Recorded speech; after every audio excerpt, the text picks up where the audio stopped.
नमस्कार साथियों, एक बार फिर पुनः आप सभी का डीपी शर्मा जी के इस लोकप्रिय चैनल पर आप सभी का हार्दिक स्वागत है। और सबसे पहले तो मैं आप सबको आगामी जो हमारे राष्ट्रीय पर्व के रूप में 70वां गणतंत्र दिवस समारोह मनाने जा रहे हैं, उसके आप सभी प्रदेशवासियों और मेरे प्रिय राजस्थान प्रदेशवासियों को सभी को मेरी तरफ से तहे दिल से हार्दिक शुभकामनाएं। तो इसी के साथ अपन आगे के जो अपने वीडियोज़ हैं, जो अपन पूर्व में एक बार पहले सही ढंग से उसको संचालित कर चुके हैं, आगे वाली जो पहले अपन ने पढ़ा है, जैसे वर्ण विचार में अपन ने 4 वीडियोज़ प्रस्तुत कर चुके हैं। उसमें अपन ने जैसे 2 तो पढ़ाए हैं, अपन ने स्वर के और 2 बना दिए अपन ने व्यंजन के। तो इनके अलावा और जो छोटी छोटी बातें हैं, जैसे अपन भाषा में कई चीज़ें, कई बिंदुओं पर, पहलुओं पर अपन चर्चा करेंगे। आजकल क्या होता है कि जो छोटे छोटे जो बिंदु है उनसे अकस्मात ज़्यादा सवाल पूछे जाते हैं, तो अपन उनके बारे में भी अपने को विचार करना है, विमर्श करना है। कौन कौन से बिंदुओं को ज़्यादा गहराई से स्पर्श करता है परीक्षक, कोई भी हो बोर्ड अपना, परंतु उसमें ये ध्यान रखना है अपने को कि हमारा जो ज्ञान है उसके अनुसार है या नहीं है। तो अपन कोशिश कर रहे हैं उसके प्रति। तो आज अपन बंधु एक छोटा सा बिंदु लेने जा रहे हैं जो वाकई में कहीं प्रतियोगी परीक्षाओं में इसका जिक्र होता है, कई बार सवाल पूछे जाते हैं। तो आज का जो अपना बिंदु रहेगा अनेकार्थी शब्द रहेगा। अनेकार्थी शब्द देखो नाम से ही पता चल रहा है परिभाषा क्या होगी, उसका वर्गीकरण क्या है, उसके उदाहरण कैसे होंगे, ये तमाम पहलुओं पर अपन चर्चा करने जा रहे हैं। तो देखो अनेकार्थी शब्द पहले तो बना कहीं से है, तो बिल्कुल सीधी सी बात है, अनेक प्लस अर्थ प्लस ई। अनेक प्लस अर्थ प्लस ई यानी अपन ये कह सकते हैं कि जिन शब्दों से अनेक अर्थ ग्रहण करने की स्थिति हो उन्हें अपन किस नाम से जानेंगे? अनेकार्थी के नाम से। यानी अपन ये कह सकते हैं कि जो शब्द अनेक अर्थ, जो शब्द अनेक अर्थ प्रकट करते हैं, जो शब्द अनेक अर्थ प्रकट करते हैं, उन्हें अपन किस नाम से जानेंगे? अनेकार्थी के नाम से जानेंगे। यानी ऐसे शब्द जो भाषा में एक से अधिक अर्थ प्रकट करें, ऐसे जो शब्द है वो भाषा में क्या काम करते हैं? अपने अनेकार्थी का काम करते हैं। अब देखो आजकल जो सवाल पूछे जाते हैं, जैसे अभी थोड़े दिनों पहले एक सवाल आया था, बहुत ही अच्छा सवाल था, द्विज। अब द्विज जो शब्द है इसका अनेकार्थक पूछा गया था कि द्विज का अनेकार्थक नहीं है, द्विज का अनेकार्थक नहीं है। अब ऐसे सवाल पूछ लिए जाते हैं तो पहली बात तो अपने को इसकी जानकारी होनी चाहिए।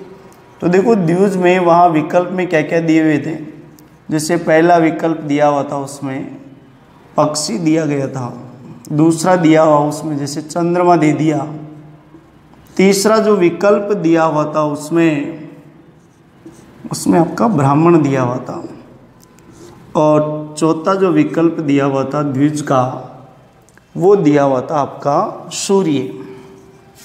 तो अपने को ये देखना है कि द्विज का अर्थ नहीं है, तो द्विज का अनेकार्थक नहीं है। तो बहुत सीधी सी बात है, पहले तो अपन ये जाने कि द्विज का अर्थ होता क्या है। द्विज का मतलब होता है 2 बार, और जय का अर्थ होता है जन्म लेने वाला। यानी जिसका जन्म 2 बार हुआ है वो होता है आपका द्विज। यानी जिसका जन्म 2 बार हुआ है वो होता है द्विज। अब जैसे अपने यहाँ किस किस का 2 बार जन्म हुआ है और किसका 2 बार जन्म नहीं हुआ है, तो देखो पक्षी को द्विज कहा गया है, इसका भी जन्म 2 बार हुआ है। जैसे अपन बात करें पक्षी को, जैसे पहले अंडा और फिर अंडे से चूजा बाहर आता है, तो पक्षी का जन्म 2 बार माना गया है, तो पक्षी को क्या कह सकते हैं अपन? द्विज कह सकते हैं। तो ये तो उत्तर नहीं होगा। यदि अपन आगे बात करें तो चंद्रमा को भी द्विज कहा गया है। अब कई सवाल जवाब होते हैं कि क्यों कहा गया है। तो चंद्रमा को द्विज कहने के पीछे सबसे बड़ा जो कारण है, सामान्यतः यदि अपन जानकारी करें तो कृष्ण पक्ष और शुक्ल पक्ष में कभी कभार चंद्रमा की एक स्थिति, एक पक्ष में कलाएं घटती है और एक पक्ष में कलाएं बढ़ती है। तो इसमें चंद्रमा की कलाओं का घटना और बढ़ना ही क्या कहलाता है, आपका द्विज कहलाया है। इसी प्रकार अपन ये कह सकते हैं चंद्रमा का जन्म यहाँ पर 2 बार माना गया है। उसी प्रकार ब्राह्मण का जन्म भी 2 बार माना गया है। कैसे माना गया है कि बाकी जब मनु के समय में मनुस्मृति नामक ग्रंथ के माध्यम से यदि अपन बात करें तो वहाँ 4 वर्ण व्यवस्थाओं का जन्म हुआ। 4 वर्ण व्यवस्थाओं में सबसे श्रेष्ठ जो वर्ण व्यवस्था थी, सबसे वर्ण जो उच्च कोटि का वर्ण था वो कौन था, आपका ब्राह्मण। जैसे फिर क्षत्रिय आए, फिर वैश्य, फिर शूद्र आए, जिनमें से उस जमाने में, उस आदिकाल में केवल ब्राह्मणों को शिक्षा ग्रहण करने का अधिकार था। अब समस्या ये है कि इनका उनसे क्या संबंध है। 2 बार जन्म लेने वाली बात से किस तरह से अपन संबोधित कर सकते हैं, बिल्कुल है संबंध कहीं न कहीं। क्या होता है कि जैसे अपन ये कहें कि पहला जन्म हुआ है ब्राह्मण का माँ के गर्भ से हुआ है, और दूसरा जो जन्म हुआ है सामान्यतः सभी वर्णों का होता है, चाहे वैश्य हो, चाहे शूद्र हो, चाहे वैश्य हो, क्षत्रिय हो, सभी का जन्म माँ के गर्भ से होता है। उसी प्रकार ब्राह्मण का भी पहला जन्म तो माँ के गर्भ से होता है। दूसरा जन्म क्या होता है कि जब आदिकाल में गुरुकुल में शिक्षा ग्रहण करने का अधिकार केवल इनके पास था, तो ये जब शिक्षा ग्रहण करने जाते थे तो उस समय गुरु के माध्यम से गुरुकुल के कुछ नियम हुआ करते थे। उन नियमों के द्वारा होता क्या है कि जब तक बाल्यकाल में आता है और किशोरावस्था में बाहर जाता है बालक, जब तक शिक्षा पूर्ण नहीं होती तब तक वो गुरुकुल से बाहर नहीं जा सकता है।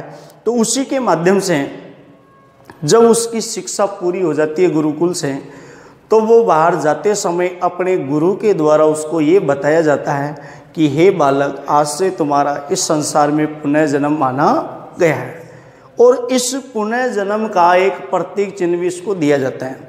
वह है प्रतीक चिन्ह इनका जनेऊ धारण करवाई जाती है, और ये बताया जाता है कि आज से ये इस बात का प्रतीक चिन्ह है कि आज से तुम्हारा ये इस संसार में पुनः जन्म माना गया है। इस प्रकार से ब्राह्मण का भी जन्म कितनी बार हुआ है, 2 बार हुआ है, परंतु यहाँ पर सूर्य का जन्म 2 बार नहीं हुआ है। तो अतः अपन ये कह सकते हैं कि द्विज का अर्थ नहीं है तो किसका नहीं होगा, आपका सूर्य को द्विज नहीं कहा गया है। तो यहाँ अपने को ध्यान देना है, बिल्कुल द्विज का अनेकार्थक नहीं है, तो सही उत्तर आएगा आपका सूर्य। तो अपन ये कह सकते हैं कि ऐसे जो अनेकार्थक शब्द है, ये तो अपन ने एक छोटा सा सवाल लिया है, ऐसे ही बहुत सारे अनगिनत सवाल है। तो उनमें से जो सामान्यतः जो उदाहरण है आजकल प्रश्न पत्रों की सतह को स्पर्श करता हुआ नज़र आ रहा है, तो हमें भी इस तरह से अपना भौगोलिक प्रदेश बनाना है भाषा का, जिसकी वजह से सवाल कहीं से भी किसी भी स्थिति से स्पर्श करता हो, परंतु कम से कम वो अपने समझ तक तो पहुँचे। कोशिश करेंगे अपन ऐसे नए नए शब्दों से जुड़ने का प्रयास कर रहे हैं, जिनकी वजह से हो सकता है अपना भाषा का जो प्रवेश है अच्छा हो सके। तो देखो साथियों, जैसे कई बार जो उदाहरण आ जाते हैं, जैसे कि अपन बात करें ये अली शब्द बहुत ही बार पूछा गया है। अली शब्द के अनेकार्थी क्या क्या होते हैं, क्या अर्थ निकलते हैं इसके। तो देखो अली अपन संभवतः और सामान्यतः सभी लोग जानते हैं अली किसको कहा गया है, भ्रमर को कहा गया है। अगर जब अपन शब्द युग्म पढ़ेंगे तो वहाँ अली भ्रमर को कहेंगे, परंतु बड़ी की मात्रा कर दें तो वहाँ पर किसके लिए चला जाता है, सखी के लिए। परंतु यहाँ अनेकार्थक में अली का अर्थ सखी भी होता है।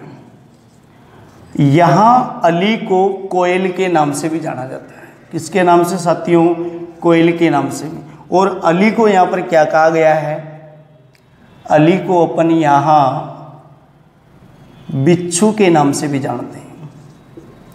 तो जहाँ एक से अधिक अर्थ निकलते हैं ऐसे शब्दों को अपन क्या कहेंगे, अनेकार्थी शब्द कहेंगे।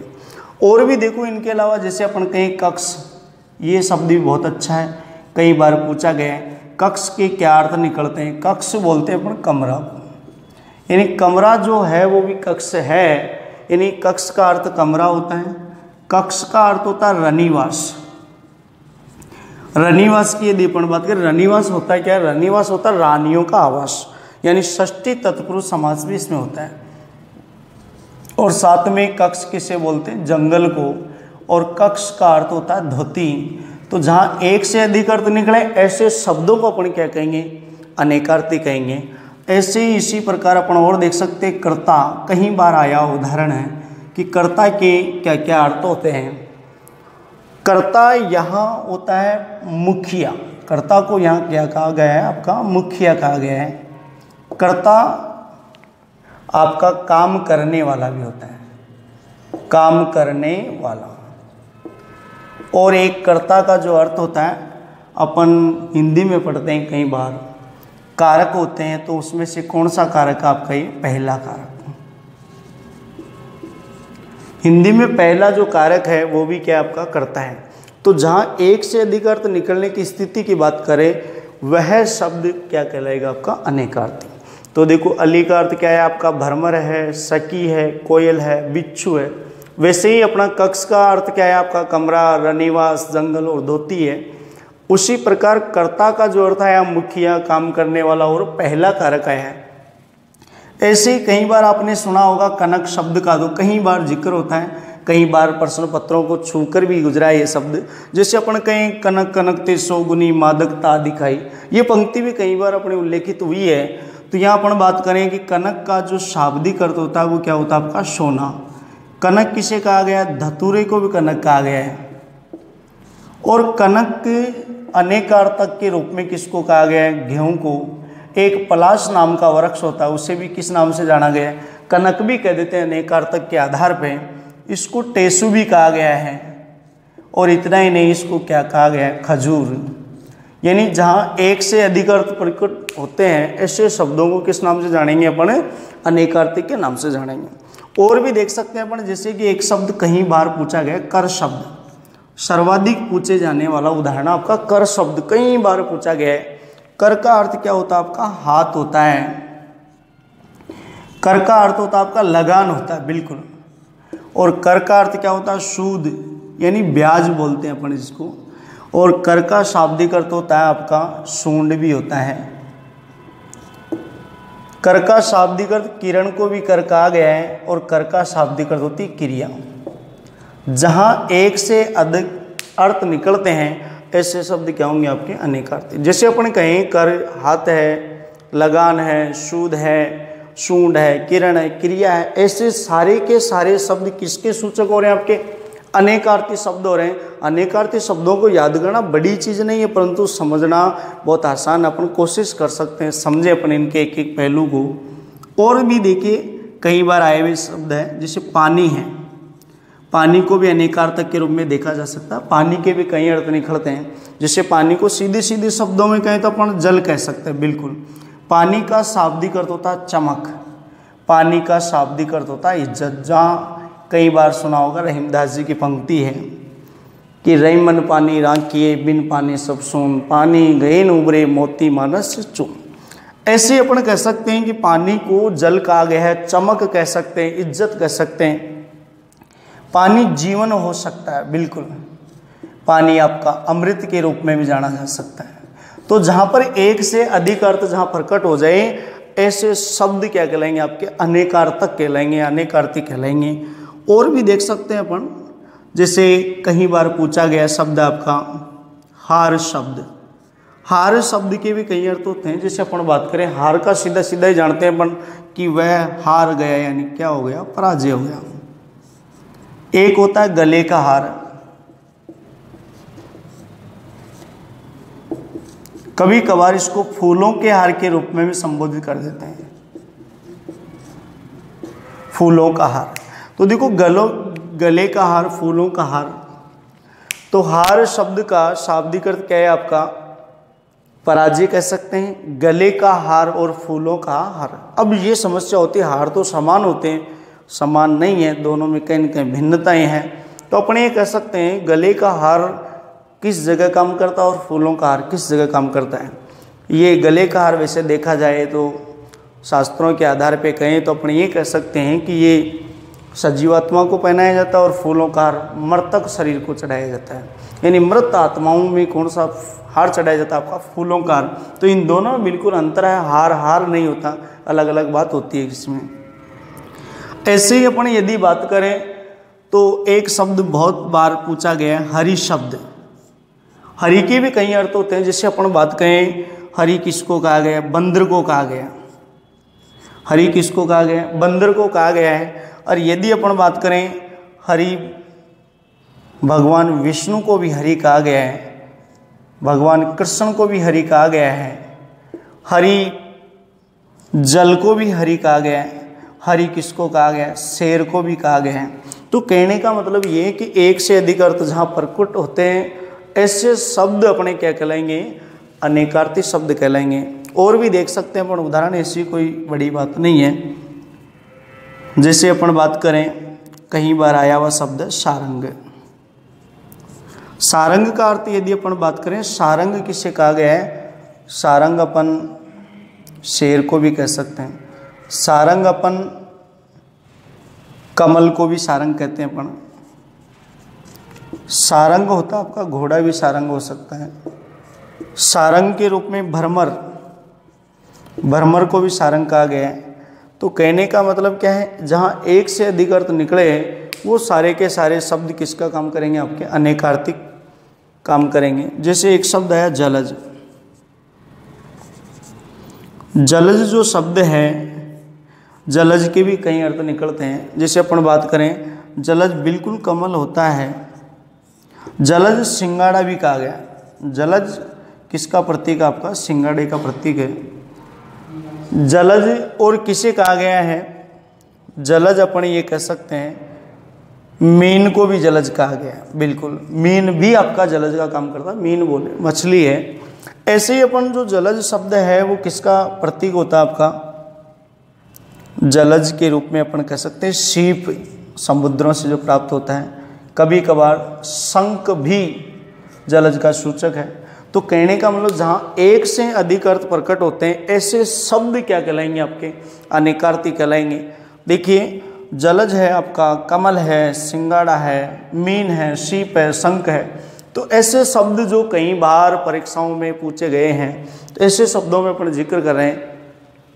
और जो आपका अभी थोड़े दिन पहले अपन ने चर्चा करी थी सबसे प्रारंभ में, द्विज शब्द, ये भी आपका बहुत ही अच्छा उदाहरण है। द्विज का भी अर्थ कई बार पूछा गया है। द्विज किसे किसे कहा गया? आपका एक तो द्विज पक्षी को कहा गया, जो अभी अपन पहले भी चर्चा कर चुके हैं। यानी पक्षी का जन्म भी 2 बार हुआ है। द्विज का अर्थ होता है 2 बार जन्म लेने वाला।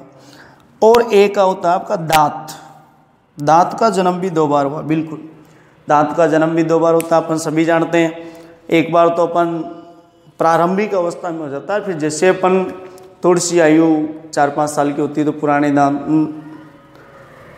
लुप्त हो जाते हैं और नए दांतों का आगमन हो जाता है। तो अपन ये कह सकते हैं कि दांत का जन्म भी कितनी बार हुआ? 2 बार हुआ है। इतना ही नहीं कि यहाँ द्विज और किसे कहा गया है?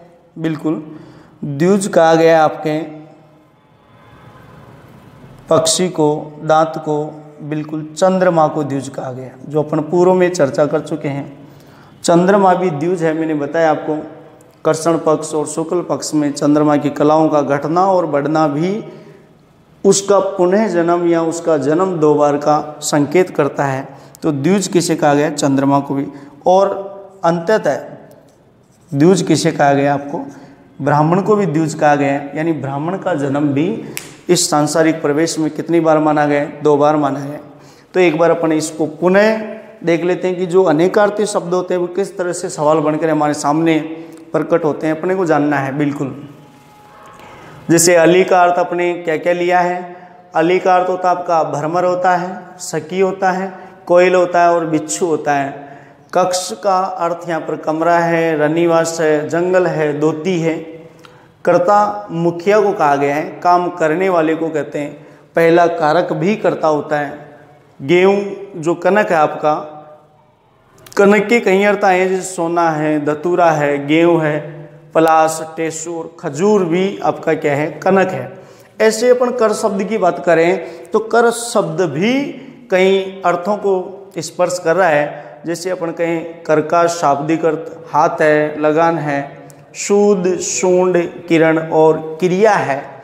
अतः अपन ये कह सकते हैं कि ये सारे के सारे अनेकार्थक शब्द के उदाहरण हैं। इतना ही नहीं, अपन आगे भी देख सकते हैं। जल को क्या कहा गया है, पानी का जल है, चमक है, इज्जत है, जीवन अमृत है।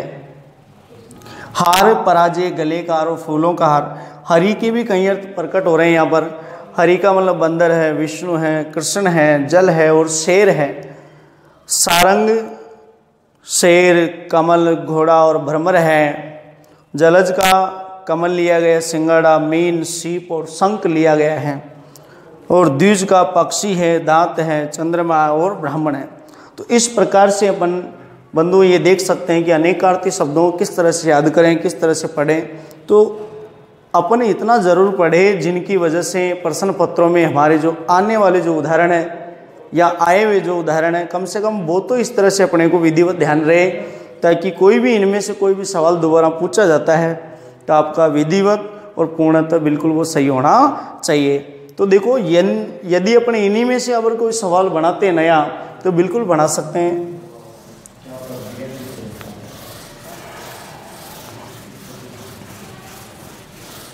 तो देखते हैं साथियों, एक बार इसको दोबारा अपन, जैसे मान लो अभी थोड़े दिनों पहले एक सवाल पूछा गया था कि कर शब्द का संबंध नहीं है।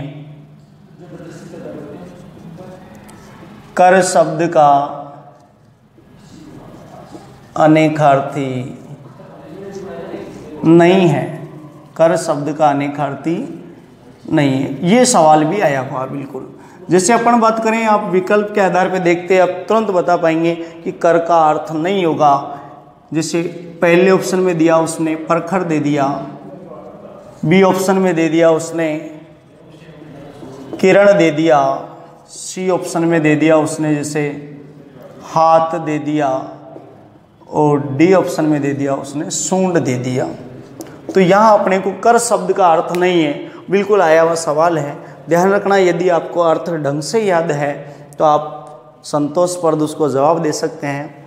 तो कर शब्द का अनेकार्थी नहीं है। तो देखो, कर का अपन ने थोड़ी देर पहले पढ़ा था, परखर नहीं था, किरण भी था उसमें, हाथ था, सूंड था, तो कौन सा नहीं है आपका, परखर नहीं है।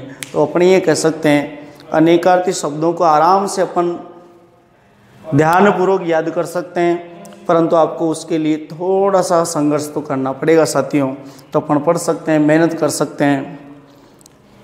मेहनत करना एक अच्छे परिणाम का फलीभूत कारण है। तो अपन मेहनत करें इस तरह से, ताकि सफलता आराम से अपने को समय के रहते हुए प्राप्त होनी चाहिए। मेरा तो कहना यही है साथियों कि मेहनत इस तरह से करो कि सफलता शोर मचाने के लिए क्या हो जाए, मजबूर हो जाए। कमियां हर जगह है, सिर्फ अपने को क्या है, अच्छी पुस्तकों का संकलन करते हुए ज़्यादा चीज़ों पे अपने को ध्यान देना है। कभी कभार क्या होता है, अपना शब्द जो भंडार है वो अगर मजबूत हो जाएगा तो आराम से अपन हर चीज़ को गहराई से और नज़दीकी से पहचानने का प्रयास कर सकते हैं।